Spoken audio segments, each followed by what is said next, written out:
Everyone. मेरा नाम मनीष है। मैं आज आपको दिखाऊंगा कि ये बेलून जो रिंग है उसको कैसे यूज करते हैं, सॉफ्टवेयर में कैसे असाइन करते हैं और कैसे रिपोर्ट देखते हैं, क्या क्या पार्ट्स होते हैं इसमें। ठीक है, तो स्टार्ट करता हूँ। इसमें 5 कंपोनेंट्स होते हैं। एक क्रिडल होता है, एक रिंग होता है, एक चार्जिंग केबल यूएसबी केबल होता है, एक मेजरिंग टेप होती है और कुछ रिंग साइजेस होते हैं जिनके 5 to 11 नंबर होते हैं। साइजेस यहाँ पे लिखे हुए होते हैं। ठीक है, अब सपोज हमें एक पेशेंट को टेस्ट कराना है तो रिंग देनी है। क्या करना होगा, सबसे पहले हमें पेशेंट के फिंगर का साइज लेना होगा। तो दोनों हैंड यूज कर सकते हैं, बट साइज इंडेक्स फिंगर का चाहिए। तो ये इस तरह से, जैसे सपोज मैं अभी अपना कर रहा हूं तो मेरा 7 है। ठीक है, अब जो रिंग है इसमें नीचे से स्लाइड करके आपको ये साइज लगाना है। 7 है तो जो 7 होगा वो हमें मार्क करना है। मैंने लगा दिया और वापस इसको ऐसे क्रेडल में लगा देना है। ठीक है, अब पेशेंट ने बेड पे जाना है, उससे 5 मिनट पहले उन्हें क्या करना होगा, ये स्विच है यहाँ पे जिसको एक लॉन्ग प्रेस करना है जब तक कि ग्रीन लाइट ना आ जाए। यहाँ पे ग्रीन, यहाँ पे रेड, मीन्स ये डिवाइस ऑन हो गई है।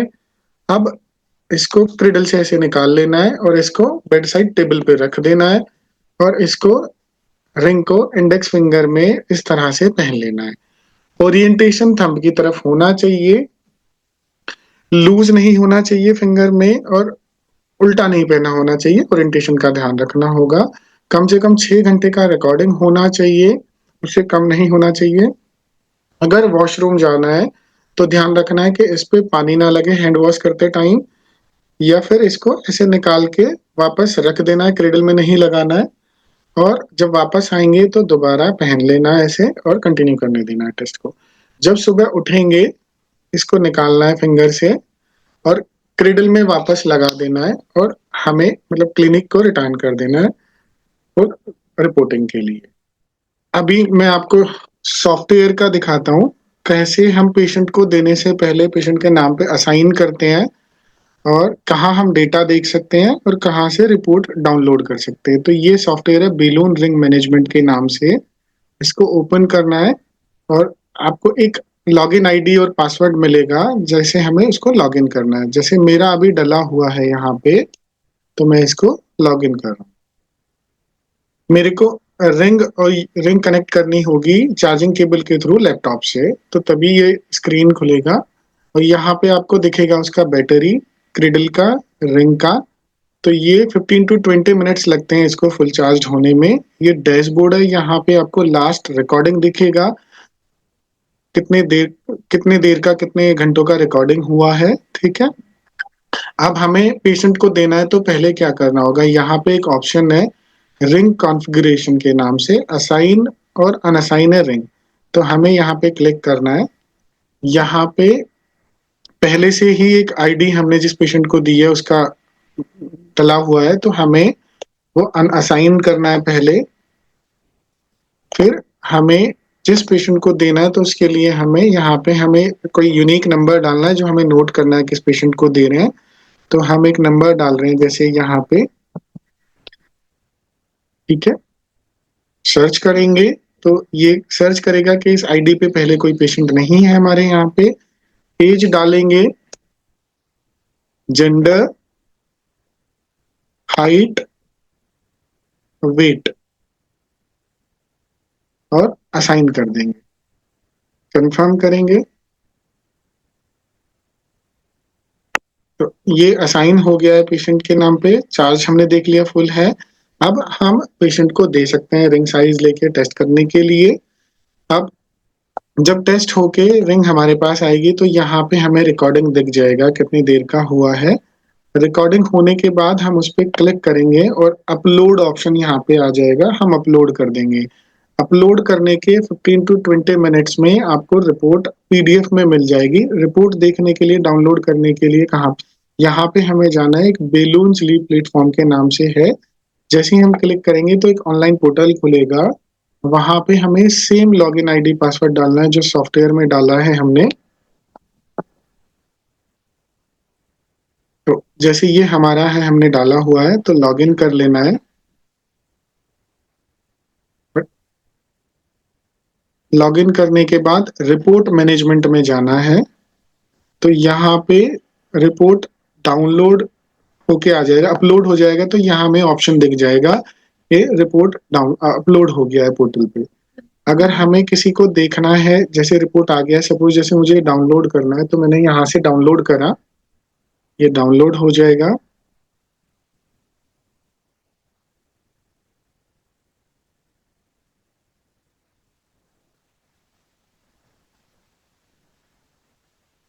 ये डाउनलोड हो गया है और हमें ऐसे पीडीएफ में रिपोर्ट मिल जाएगी। अब यहाँ पे आप पेशेंट के लिए एडिटेबल ऑप्शन है, तो यहाँ पे आप डाल सकते हैं पेशेंट का नाम, ID, date of birth, referred by, ESS, stop bank, और जो हमने जिस आईडी से उन्हें साइन करा था वो हमें आईडी दिख जाएगी।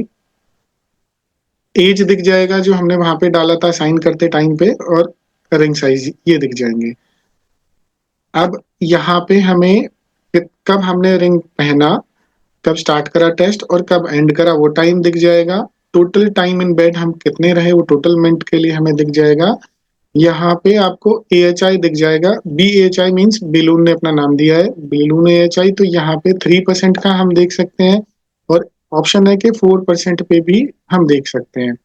यहाँ पे इनके रेफरेंस दिए हुए हैं, नॉर्मल क्या होता है, मिनिमम SpO2 हमें दिख जाएगा, SpO2 90 से कम कितनी देर के लिए रहा वो दिख जाएगा, स्लीप एफिशिएंसी दिख जाएगी, टोटल स्लीप टाइम मिलेगा हमें, और पल्स रेट कितना है वो दिखेगा। अरिथमिया रेशियो हमें एक दिख जाएगा, और ANS बैलेंस हम यहाँ पे देख सकते हैं, ये कलर में हमें नॉर्मली ये 50-50 होना चाहिए।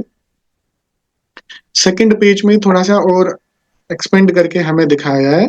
तो यहाँ पे total recording time, total sleep time, efficiency दिख जाएगी, स्लीप लेटेंसी हमें मिल जाएगी, और यहाँ पे वेक कितनी देर के लिए रहे हैं पेशेंट, वासो दिख जाएगा, वेक आफ्टर स्लीप ऑनसेट, और रैम का ड्यूरेशन हमें मिल जाएगा कितना परसेंट है, नॉन रैम का परसेंट दिख जाएगा। रेस्पिरेटरी स्टेटिक्स में तो हमें दिखेगा यहाँ पे रैम में AHI कितना था, नॉन रैम में कितना था, 3% के लिए, 4% के लिए कितना था। सेम ऐसे ही ऑक्सीजन सेचुरेशन के लिए दिख जाएगा 3% पे कितने क्या था और 4% पे क्या था। SpO2 की समरी दिख जाएगी, 90 से कम कितनी देर के लिए रहा, 89 से कम कितनी देर के लिए रहा, 88 से कम कितनी देर के लिए रहा, 80 से कम कितनी। पल्स रेट स्टेटिक्स दिख जाएगा, और कार्डियोवास्कुलर स्टेटिक्स यहाँ पे दिख जाएगा।